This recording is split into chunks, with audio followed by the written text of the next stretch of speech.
भारत माता की, भारत माता की। मंच पर विराजमान गुजरातना लोकप्रिय मुख्यमंत्री श्रीमान भूपेन्द्रभाई पटेल, संसद में मारा साथी गुजरात भाजपा अध्यक्ष श्रीमान CR पाटील, गुजरात सरकारना सौ मंत्रीगण, राज्यना पंचायतना प्रतिनिधिओ અને વિશાળ સંખ્યામાં આવેલા મારા વાલા ભાઈઓ અને બહેનો, કેમ છો બધા? આમ જરા જોરથી બોલો ને, જે બહુ દાડે હું બોડેલી આવ્યો છું.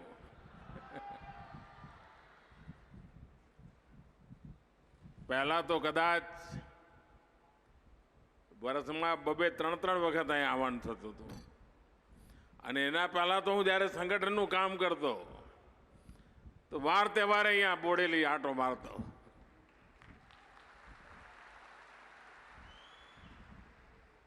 હમણાં થોડા સમય પહેલા જ હું ગાંધીનગરમાં વાઇબ્રન્ટ ગુજરાતને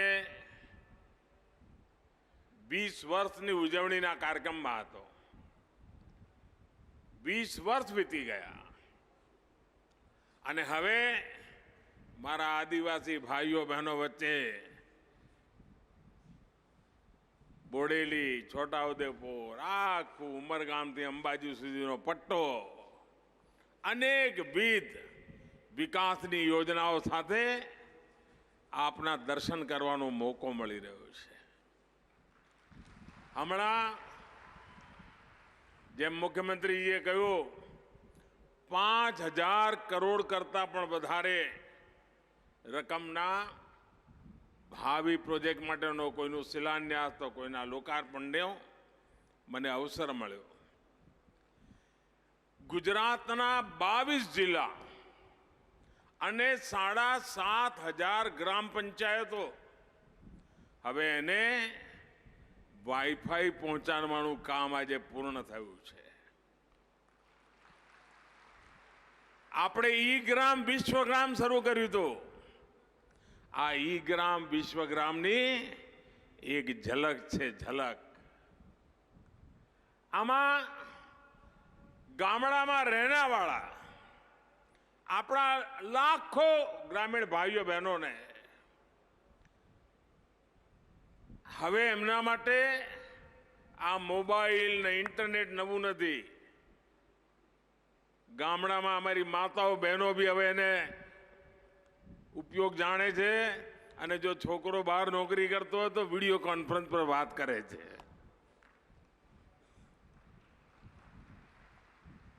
ખૂબ ઓછી કિંમતમાં ઉત્તમમાં ઉત્તમ ઇન્ટરનેટની સેવા હવે આપણા આ ગામડાઓના મારા બધા વડીલ ભાઈઓ બહેનોને મળવાની છે. અને આ ઉત્તમ ભેટ માટે આપ સૌને ખૂબ ખૂબ અભિનંદન, ખૂબ ખૂબ શુભકામનાઓ. વાલા મારા પરિવારજનો, આપણે છોટાઉદેપુરમાં કે બોડેલી કે આ બધી બાજુ આંટો મારીએ ત્યારે અહીં બધા લોકો એમ કે અમારો છોટાઉદેપુર જિલ્લો મોદી સાહેબે આપ્યો હતો, એવું કે ને. કારણ હું જ્યારે અહીંયા હતો ત્યારે આપણો છોટાઉદેપુર, કારણ મને ખબર હતી કે વડોદરા જવાનું એટલું લાંબુ પડતું, લોકોને એટલી તકલીફ પડતી, એટલે આપણે સરકારે જ અહીંયા તમારા ઘર આંગણે લાવી દીધી.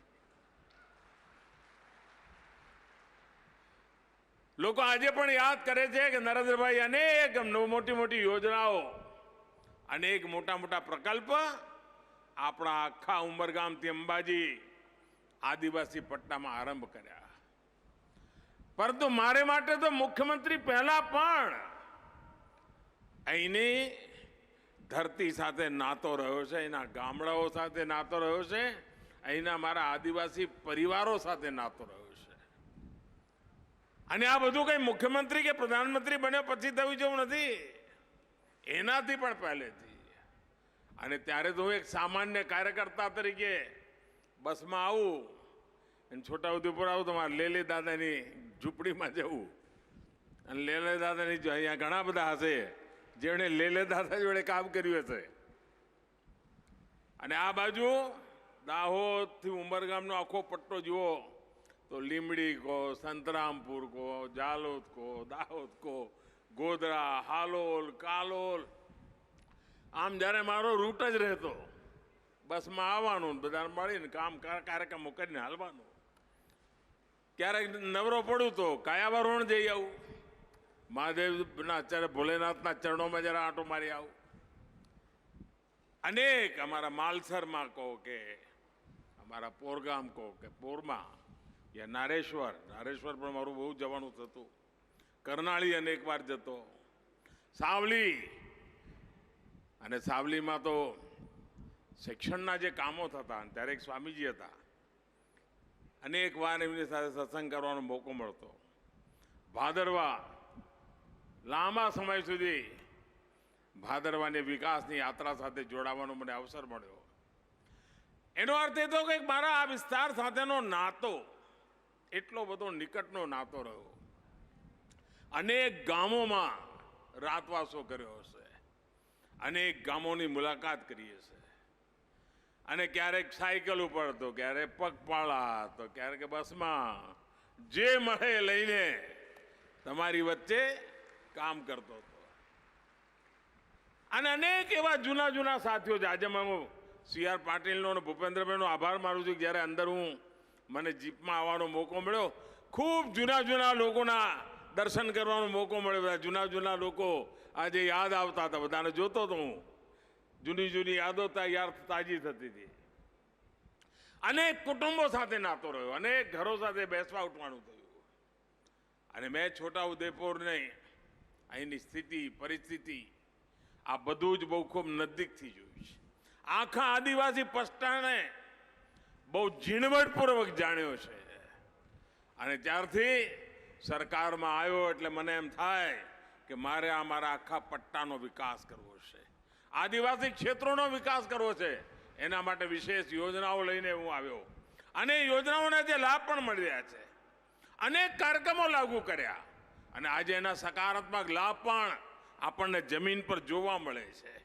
અહીંયા મને 4-5 ટાબરિયાઓને મળવાનું થયું. ટાબરિયા જ કહું, કારણ 2001-2માં જ્યારે આપણે નાના હતા ત્યારે હું એમને આંગળી પકડાવીને સ્કૂલમાં લઈ ગયો હતો.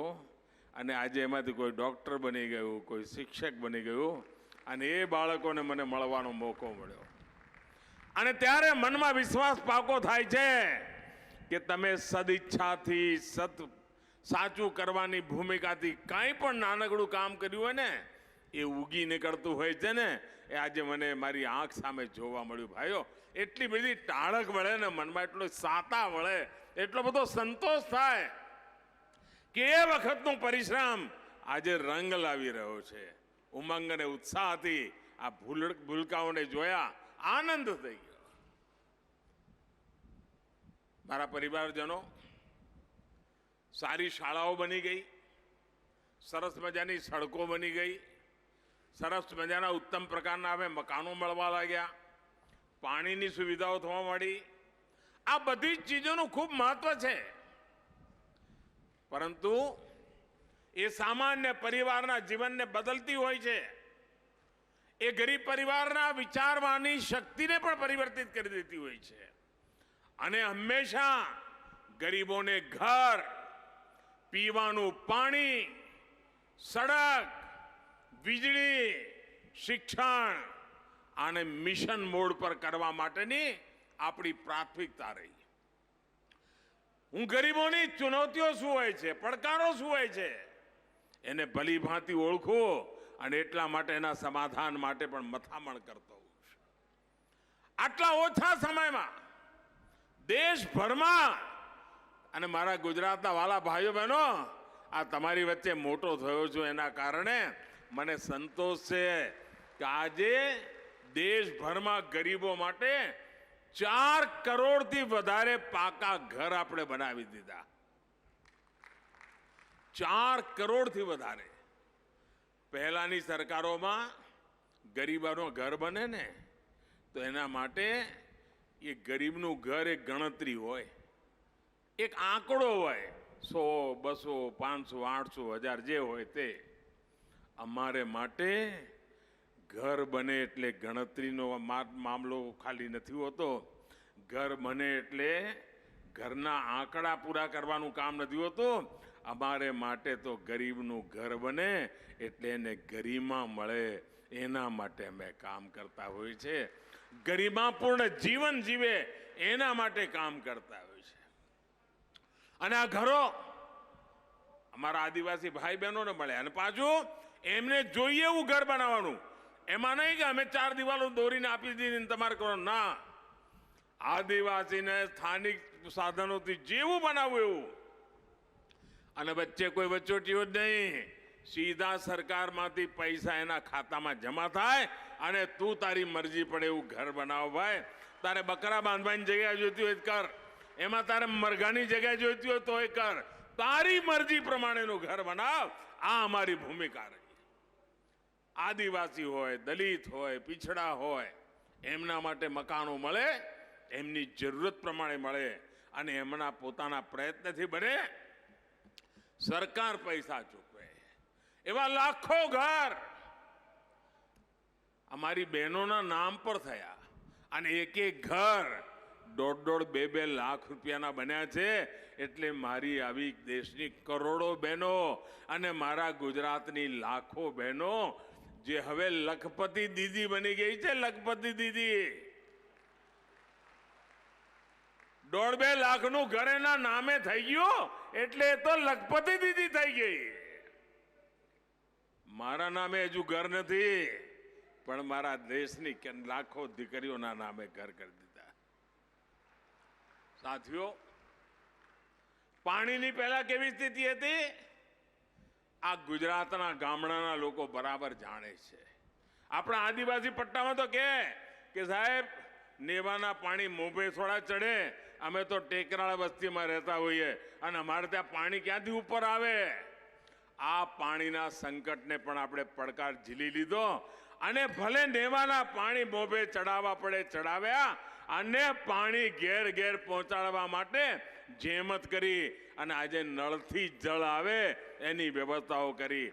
નહીં તો એક હેન્ડપંપ લગાવે 3 મહિનામાં બગડી જાય અને 3 વર્ષ સુધી રિપેર ન થાય. એ દિવસો આપણે ભૂતકાળમાં જોતા હતા ભાઈઓ. અને પાણી શુદ્ધ ન હોય તો અનેક બીમારીઓ લઈને આવતું હોય છે અને બાળકોના વિકાસને પણ રૂંધતું હોય છે. આજે ઘર ઘર ગુજરાતમાં પાઇપથી પાણી પહોંચાડવા માટેનો એ ભગીરથ પ્રયાસ આપણે સફળતાપૂર્વક કર્યો છે. અને હું જે ગુજરાતમાં કામ કરતા કરતા શીખ્યો, આપની વચ્ચે રહીને મને જે શીખવા મળ્યું, આપણી જોડે ખભે ખભો મિલાવીને જે કામો મેં કર્યા ને એ આજે મને દિલ્હીમાં ખૂબ આવે કામ ભાઈઓ. તમે તમારા ગુરુજન છો, તમે મને જે શીખવાડ્યો એ હું ત્યાં જ્યારે લાગુ કરું છું ત્યારે લોકોને લાગે છે કે ભાઈ આ ખરેખર સાચા પ્રોબ્લેમનું તમે સોલ્યુશન લઈ આવ્યા છો. એનું કારણ તમારી વચ્ચે રહીને મેં સુખ દુઃખ જોયા છે અને એના રસ્તા શોધ્યા છે. 4 વર્ષ પહેલા જલ જીવન મિશન આપણે શરૂ કર્યું. આજે 10 કરોડ, જરા વિચાર કરો, આ માતાઓ બહેનો 3-3 કિલોમીટર પાણી લેવા માટે બલખા મારવા પડતા હોય, આજે 10 કરોડ પરિવારોમાં પાઇપથી પાણી ઘરમાં પહોંચે છે, રસોડા સુધી પાણી પહોંચે છે. ભાઈઓ, આશીર્વાદ માતાઓ બહેનો આપે એનું કારણ આ છે. આપણા છોટા ઉદેપુરમાં, અમારા કવાંટમાં, અને મને તો યાદ છે કવાંટ હું ઘણી વાર આવતો, કારણ કવાંટ એક જમાનામાં ખૂબ પાછળ રહેતું હતું. સ્કિલ ડેવલપમેન્ટના કામો ચાલે. હમણાં મને થોડા લોકો મળવા આવ્યા. મેં કહું જરા મને કહો તો ભાઈ અમારું કવાંટનું સ્કિલ ડેવલપમેન્ટનું કામ ચાલે છે કે નથી ચાલતું? તો એમને આશ્ચર્ય થયું. આ અમારી પ્રવૃત્તિ, આ અમારી લાગણી અને લગન ક્વાંટની અંદર રિજનલ વોટર સપ્લાયનું કામ પૂરું કર્યું અને એના કારણે 50,000 લોકો સુધી, 50,000 ઘરો સુધી પાઇપથી પાણી પહોંચવાનું કામ થયું. સાથીઓ, શિક્ષણના ક્ષેત્રમાં નિરંતર નવા નવા પ્રયોગો કરવા એ પરંપરા ગુજરાતે ખૂબ મોટા પાયા પર હાથ લીધી છે. આજે પણ જે પ્રોજેક્ટ શરૂ થયા એ જ દિશામાં ઉઠાવેલા મોટા કદમ છે. અને એના માટે હું ભૂપેન્દ્રભાઈ અને એમની પૂરી ટીમને ખૂબ ખૂબ અભિનંદન આપું છું. મિશન સ્કૂલ ઓફ એક્સલન્સ અને વિદ્યા સમીક્ષા એના બીજા ચરણમાં ગુજરાતમાં સ્કૂલની પઢાઈ કરનારા લોકો માટે ખૂબ સકારાત્મક અસર પડે. અને હમણાં મને વર્લ્ડ બેંકના ચેરમેન મળ્યા. એ થોડા દિવસ પહેલા ગુજરાતમાં વિદ્યા સમીક્ષા કેન્દ્ર જોઈને આવ્યા હતા. તે મને આગ્રહ કરતા હતા વર્લ્ડ બેંકના ચેરમેન કે મોદી સાહેબ, ગુજરાતમાં તમે કર્યું છે આ વિદ્યા સમીક્ષા કેન્દ્ર હિન્દુસ્તાનના દરેક જિલ્લામાં તમારે કરવું જોઈએ. અને વર્લ્ડ બેંક આટલા સરસ કામમાં જોડાવા માંગે છે. જ્ઞાન શક્તિ, જ્ઞાન સેતુ અને જ્ઞાન સાધના આવી યોજનાઓ પ્રતિભાશાળી જરૂરતમંદ છાત્ર છાત્રાઓ, દીકરા દીકરીઓ એનો ખૂબ મોટો લાભ કરવાનો છે. આમાં મેરિટને પ્રોત્સાહન મળશે. આદિવાસી ક્ષેત્રના અમારા યુવકો ખૂબ ઉત્તમ કરી શકે એ અવસર આજે એમની સામે આવી રહ્યો છે. મારા પરિવારજનો, ગયા 2 દશકથી ગુજરાતમાં શિક્ષણ અને કૌશલ સ્કિલ ડેવલપમેન્ટ એના પર ખૂબ જોર આપણે આપ્યું છે. 2 દશક પહેલા ગુજરાતમાં સ્કૂલ, કોલેજ અને ક્લાસરૂમની ટીચર્સની સંખ્યા શું હાલત હતી એ તમને બધાને ખબર છે. કેટલાય દીકરા દીકરીઓ નિશાળનું પણ ભણતર પૂરું નહોતી કરી શકતી. શાળા છોડવી પડતી હતી. ઉમરગામથી અંબાજી સુધી આખા આદિવાસી પટ્ટામાં સ્થિતિ એટલી ખરાબ હતી કે જ્યારે હું ગુજરાતનો મુખ્યમંત્રી બન્યો ને ત્યાં સુધી કોઈ વિજ્ઞાન પ્રવાહની શાળા નહોતી. ભાઈ, હવે વિજ્ઞાન પ્રવાહની શાળા ના હોય તો મેડિકલ ને એન્જિનિયરિંગના રિઝર્વેશનો કર્યા કરો, રાજકારણ તો કર્યા કરો, પણ છોકરાઓના ભવિષ્ય ના બને એ સુધારવાનું કામ આપણે કર્યું. શાળાઓ પણ ઓછી અને એમાં પાછા સુવિધાઓ પણ ના હોય. સાયન્સનું તો નામો નિશાન નહીં. અને આ બધી પરિસ્થિતિને જોઈને આપણે એને બદલવા માટેના કામને આગળ વધાર્યું. ગયા 2 દશકમાં શિક્ષકોની નિયુક્તિ માટે 2 લાખ શિક્ષકોનું ભરતીનું અભિયાન ચલાવ્યું. 1.25 લાખથી વધારે નવા ક્લાસરૂમ બનાવ્યા. શિક્ષણના ક્ષેત્રમાં આ જે કામ થયા છે એને આદિવાસી વિસ્તારમાં સૌથી વધારે લાભ થયો છે. હમણાં હું સીમાવર્તી એરિયામાં ગયો હતો જ્યાં આપણા સૈન્યના લોકો છે. મારા માટે અચરજ અને આનંદ હતો કે લગભગ બધી જગ્યાએ મને કોઈ ને કોઈ અમારા આદિવાસી વિસ્તારનો જવાનીઓ દેશની રક્ષા કરતો ત્યાં સીમા પર ઉભેલો જોવા મળે અને આવીને કહે, સાહેબ તમે મારા ગામ આવેલા છો. એટલો આનંદ થાય મને. ગયા 2 દશકમાં આદિવાસી ક્ષેત્રમાં સાયન્સ કો, કોમર્સ કો ડઝન બંધ શાળાઓ અને કોલેજો આજે એની એક મોટું નેટવર્ક અહીંયા ઊભું થઈ ગયું. નવા આર્ટ્સ કોલેજ ખુલી ગયા. એકલા આદિવાસી પટ્ટામાં ભાજપ સરકારે 25,000 નવા ક્લાસરૂમ, 5 મેડિકલ કોલેજ બનાવી છે. ગોવિંદ ગુરુ યુનિવર્સિટી અને બિરસા મુંડા યુનિવર્સિટી એણે ઉચ્ચ શિક્ષણ માટેના દાયરાને ઓર વધારે ઊંચે લઈ જવાનું કામ કર્યું છે. આજે કૌશલ વિકાસથી જોડાયેલા અનેક સંસ્થાન આ ક્ષેત્રમાં ઊભા કરવામાં આવ્યા છે. મારા પરિવારજનો, અનેક દશકો પછી દેશમાં નઈ રાષ્ટ્રીય શિક્ષણ નીતિ એ લાગુ થઈ. 30 વર્ષ સુધી જે કામ અટકેલું હતું એ કામ આપણે પૂરું કર્યું અને સ્થાનિક ભાષામાં ભણતર માટેની ચિંતા આપણે કરી. એને મહત્વ આપ્યું છે. કારણ બાળકને જો સ્થાનિક ભાષામાં ભણવા મળે ને તો એની મહેનત ઘણી ઓછી થઈ જાય અને ચીજો બહુ આરામથી પકડી શકે. દેશભરમાં 14,000 કરતા વધારે પીએમ શ્રી સ્કૂલ, એક અત્યંત આધુનિક નવા પ્રકારની સ્કૂલો બનાવવાનું અભિયાન આપણે ચાલુ કર્યું છે. ગયા 9 વર્ષમાં આદિવાસી ક્ષેત્રોમાં એકલવ્ય આવાસીય વિદ્યાલય એની પણ એક મોટી ગૂંથણી આપણે કરીને એમના જીવનને બદલવા માટે, સર્વાંગીણ વિકાસ માટે આ કેન્દ્રો ઊભા કર્યા છે. SC ST છાત્રો માટેની સ્કોલરશીપ, એમાં પણ આપણે ખૂબ મોટી પ્રગતિ કરી છે. અમારો પ્રયાસ એ છે કે આદિવાસી ક્ષેત્રોમાં, યુવાનોમાં, સ્ટાર્ટઅપની દુનિયામાં મારા આદિવાસી ક્ષેત્રના જે નાના નાના ગામો છે ને, એ પણ હવે અગ્રિમ પંક્તિમાં આવે, એના માટેને મારી મથામણ છે. નાની ઉંમરમાં પણ એને ટેકનોલોજીના તરફ રુચિ વધે, વિજ્ઞાનમાં રુચિ વધે, અને એના માટે શાળાઓની અંદર દૂર સુદૂરના જંગલોમાં પણ શાળાઓમાં અટલ ટિંકરિંગ લેબ બનાવવાનું કામ ચલાવ્યું છે, જેથી કરીને અમારા આદિવાસી બાળકોને વિજ્ઞાન માટે, ટેકનોલોજી માટે રુચિ વધે, તો ભવિષ્યમાં એ પણ દેશના સાયન્સ અને ટેકનોલોજીના ક્ષેત્રમાં નેતૃત્વ કરે એવું સામર્થ્ય પેદા કરે. મારા પરિવારજનો, યુગ બદલાઈ ગયો છે. જેટલું મહત્વ સર્ટિફિકેટનું રહ્યું છે ને, હવે એટલું જ મહત્વ હુનરનું રહ્યું છે. તમારી આંગળીમાં કયો હુનર છે, તમારા હાથમાં કયો હુનર છે, સ્કિલ ડેવલપમેન્ટ જમીની સ્તર પર કેવું થયું છે, એનું મહત્વ વધ્યું છે. અને એટલા માટે કૌશલ વિકાસ કેન્દ્ર ખોલવા માટે એક અમે નવો ટ્રેડ, એની ટ્રેનિંગ શરૂ કરવી, જે આવશ્યકતા હોય પ્રમાણે ટ્રેનિંગ કરવી, એનું કામ ચાલુ કર્યું છે. કૌશલ વિકાસ યોજનામાં એવા લાખો યુવાનો આજે એનો લાભ લઈ રહ્યા છે.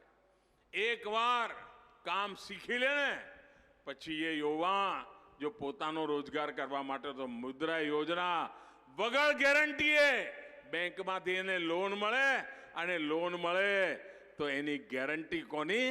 આ તમારા મોદીની ગેરંટી. એ પોતાનું કામ શરૂ કરે ને પોતે કમાય એટલું નહીં, ચાર બીજા લોકોને પણ કામે રાખે.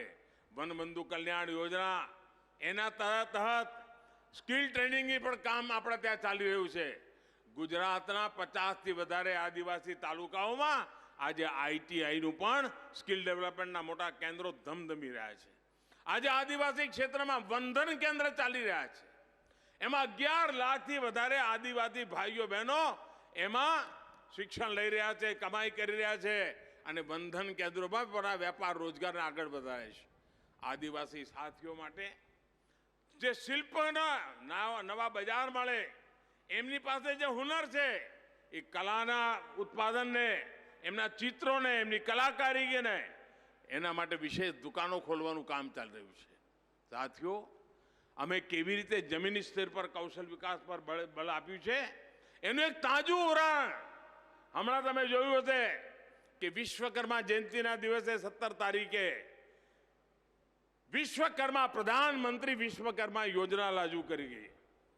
અને આ વિશ્વકર્મા યોજનાના દ્વારા જે શરૂ થઈ છે, એના દ્વારા આપણા આજુબાજુ તમે કોઈ પણ ગામમાં જુઓ તો ગામનો વસવાટ અમુક લોકો વગર થાય જ નહીં. એટલે આપણે ત્યાં એના માટે શબ્દ છે ગુજરાતીમાં વસવાયા. જે લોકો વસવાટની અંદર સૌથી મહત્વની ભૂમિકા અદા કરતા હોય છે. તમે જુઓ કુંભાર, દરજી, વાળ કાપવાવાળા ભાઈઓ, ધોબી, લુહાર, સોની એટલે આપણા સ્વર્ણકાર, સુથાર ભાઈઓ બહેનો, જે માળાઓ બનાવનારો, ફૂલોનું કામ કરતા એવા ભાઈઓ બહેનો, આપણે ત્યાં કડિયા, ઘરમાં દિવાલો ચણવાનું કામ કરતા હોય, ઘર બનાવવાનું કામ કરતા હોય, જેને હિન્દીમાં રાજમિસ્ત્રી કહેતા હોય છે.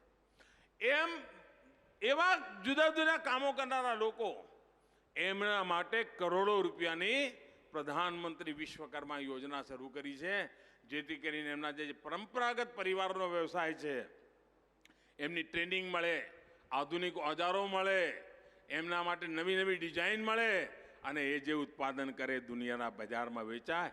આવું એક ભગીરથ કામ આપણે આ દેશના ગરીબ અને સામાન્ય મહેનતકશ લોકો માટે કામ કરવાનું શરૂ કર્યું છે.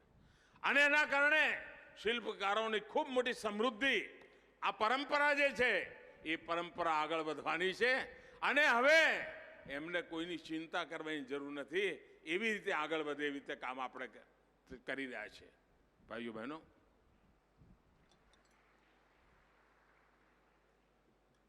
પરંતુ અમે તય કર્યું છે કે આ પરંપરા, આ કલા એ ખતમ ન થાય. ગુરુ શિષ્ય પરંપરા આગળ વધે અને પીએમ વિશ્વકર્માનો લાભ આવા લાખો લાખો પરિવારોને મળે, જે લોકો ઈમાનદારીથી મહેનત કરીને પારિવારિક જિંદગી જીવતા હોય છે. આમાં અનેક ઉપકરણો દ્વારા સરકાર એમના જીવનને સમૃદ્ધ કરવા માટેનું કામ કરી રહી છે.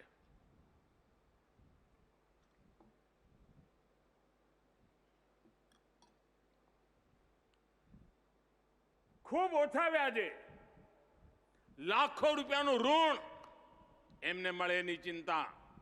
સાથીઓ, આજે ઋણ આજે કર્જ એમને મળશે એની પણ કોઈ ગેરંટીની જરૂર નહીં. એક જ ગેરંટી,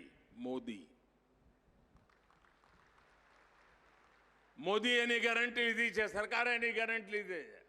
મારા પરિવારજનો, લાંબા સમય સુધી ગરીબો, દલિતો, પિછડા, આદિવાસીઓ જેમને વંચિત રાખવામાં આવ્યા, અભાવમાં રાખવામાં આવ્યા, એ આજે અનેકવિધ યોજનાઓ દ્વારા અનેક પ્રકારના વિકાસની દિશામાં ખૂબ આશાવાદી વિચાર લઈને આગળ વધી રહ્યા છે.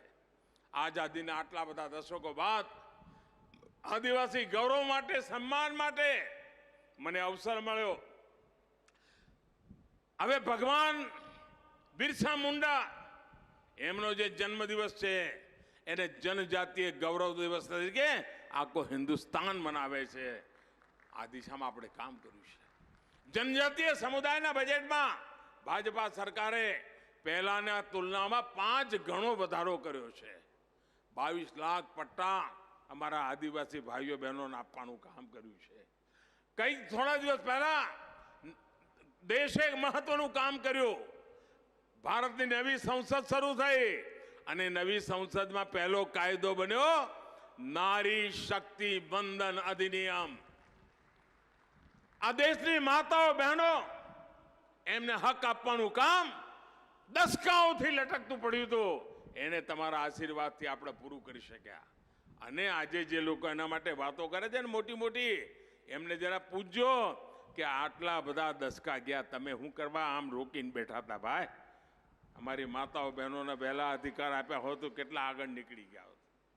અને એટલા માટે મને લાગે છે જેમણે આવા વાદા પૂરા નથી કર્યા એવા લોકોનો જવાબ માંગવો પડશે. અમારા આદિવાસી ભાઈઓ બહેનો નાની નાની સુવિધાઓ આઝાદીના આટલા વર્ષ સુધી વંચિત રહેતા હતા. અમારી માતાઓ બહેનો બેટીઓ દશકો સુધી એમના હક માટે વંચિત રહેતી હતી. અને આજે જ્યારે મોદી એક પછી એક અડચણો દૂર કરી રહ્યા છે ત્યારે એમણે નવા નવા ખેલ કરવાનું સૂચે છે, ફાટા કરવાનું સૂચે છે, ભાગલા પાડવાનું સૂચે છે, સમાજને ગુમરાહ કરવાનું સૂચે છે. છોટાઉદેપુર સહિત પૂરા દેશના આદિવાસી અંચલની માતાઓ બહેનો એમને હું કહેવા આવ્યો છું કે આ દીકરો તમારો આપના અધિકારો પાક્કા કરવા માટે બેઠો છે અને એક પછી એક કરી રહ્યો છે. આપ સૌ બહેનો માટે સંસદ અને વિધાનસભાની અંદર વધુમાં વધુ ભાગીદારીનો રસ્તો ખોલી નાખ્યો છે. આપણા સંવિધાન પ્રમાણે એસસી અને એસટી, અનુસૂચિત જાતિ અને જનજાતિ આ સમુદાય માટે પણ એની બહેનો માટે પણ એના અંદર વ્યવસ્થા કરવામાં આવી છે જેથી કરીને એમાંથી એમને પણ અવસર મળે. નવા કાનૂનમાં એસટી એસટીના વર્ગોની બહેનોને આરક્ષણની વ્યવસ્થા કરવામાં આવી છે. આ બધી જ બાબતો એક મોટો સંયોગ છે કે આજે દેશમાં આ કાનૂન પર સહી કોણ કરશે? પાર્લામેન્ટમાં પાસ તો કર્યો પણ એના ઉપર મત્તું કોણ મારશે? આ દેશની પહેલી આદિવાસી મહિલા દ્રૌપદી મુર્મુજી જે આજે રાષ્ટ્રપતિ તરીકે બિરાજમાન છે એ એના ઉપર મત્તું મારીને એ કાયદો બને. આજે છોટાઉદેપુરના આદિવાસી વિસ્તારની અંદર આપ સૌ બહેનોને જ્યારે મળી રહ્યું છે ત્યારે બહુ ઉમળકા ભરમાં જોયું મોટી સંખ્યામાં બહેનો આવેલી છે. આપને અભિનંદન આપું છું, આપને પ્રણામ કરું છું. અને આઝાદીના અમૃતકાળની આ શરૂઆત એટલી સરસ થઈ છે, એટલી ઉત્તમ થઈ છે કે આપણા સંકલ્પો સિદ્ધ થવામાં હવે આ માતાઓના આશીર્વાદ આપણને નવી તાકાત આપવાના છે. નવી નવી પરિયોજનાઓ દ્વારા આપણે આ વિસ્તારનો વિકાસ કરીશું. અને આટલી મોટી સંખ્યામાં આવીને આપે આશીર્વાદ આપ્યા, આપ સૌનો હૃદયથી આભાર માનું છું. પૂરી તાકાતથી બંને હાથ ઉપર કરીને મારી સાથે બોલો, ભારત માતા કી. આપણા બોડેલીનો અવાજ તો છે ઉમરગામથી અંબાજી સુધી પહોંચવો જોઈએ. ભારત માતા કી, ભારત માતા કી, ભારત માતા કી. ખૂબ ખૂબ ધન્યવાદ.